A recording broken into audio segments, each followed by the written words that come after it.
This week I want to share with you the closest I ever came to dying on a surveillance. Let me tell you, it's not glamorous, but I'm going to tell you the whole truth and how you can avoid it as well.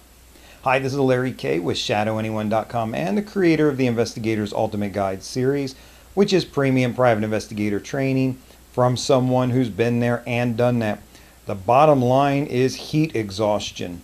I was working a surveillance and it ended up going to places I wasn't expecting. It went longer than I expected, and I simply was not prepared to be doing a long-term stationary surveillance in the back of a van, and I just got overheated heat exhaustion. I did manage to complete the surveillance. I got home. I was convinced that I was going to die. It was very rough. It was very rough indeed. So let me tell you a little bit about how you can avoid that, and it's just strictly being properly prepared. And if you're not, don't be stupid, which I was. So let me share with you 5 tips for hot weather surveillance. And let me also tell you, this is not just necessarily hot weather surveillance. When you're in a vehicle and the windows are rolled up, you're going to have that sun beating down on you. You know it's going to be like an oven in there. And these things will help you quite a bit. Number one, if at all possible, use window rain guards by your windows. And I kind of like the tinted type. And what they do is they're designed so that when you can have the window cracked and while you drive or while you're sitting there, rain won't come in. They kind of flare out a little bit over the window that's rolled down maybe an inch or so. And the tinted ones, you can't even tell that the window's rolled down.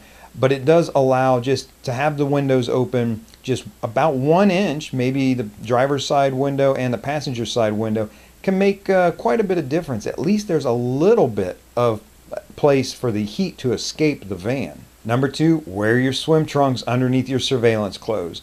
So when you arrive at where you're going to have to sit up in the heat, you can get into the back of the van, you can strip off your street clothes, be in your swim trunks and a t-shirt, and that's going to greatly help you battle the heat. Number 3, use a little battery-powered fan to help keep you cool. Now the key here is to get one that is really quiet. If it makes noise, even a little bit of noise, you're going to be very reluctant to use it. It's going to be the same as not having it at all. But having that little battery-powered fan blowing on your face can be wonderful and really help quite a bit. Number 4, have an ice chest with plenty of crushed ice, water, and bottled water in it. This is just going to be probably the number one thing that's going to help keep you cool. And number 5, kind of in conjunction with number 4, have a towel and use that towel not to keep dry, not to wipe off the sweat, but to soak in that ice water in the chest and then put over you. You can wrap it around your shoulders, put it over your head, cool your face.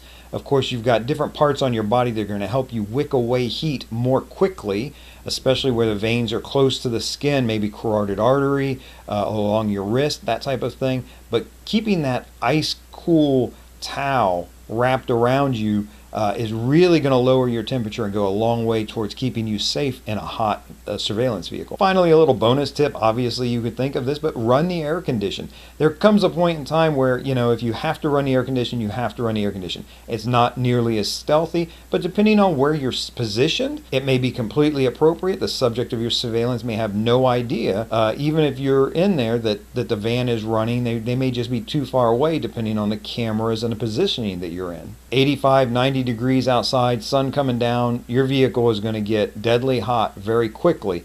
I've been there, both in that life and death situation that I told you about, but also, to be honest with you, I've done this routinely, had that kind of cooling system set up, and it's kept me quite cool. It's allowed me to be in a van that seems, for all intents and purposes, to be buttoned up tight and unoccupied, yet I can still be in there doing my surveillance. If you have any other ideas or want to contribute to how you can stay cool during a hot weather surveillance, feel free to drop them in the comments below. We can all learn from each other. In the meantime, this is Kaye with ShadowAnyone.com. Remember, do the right thing, even if it's the hard thing.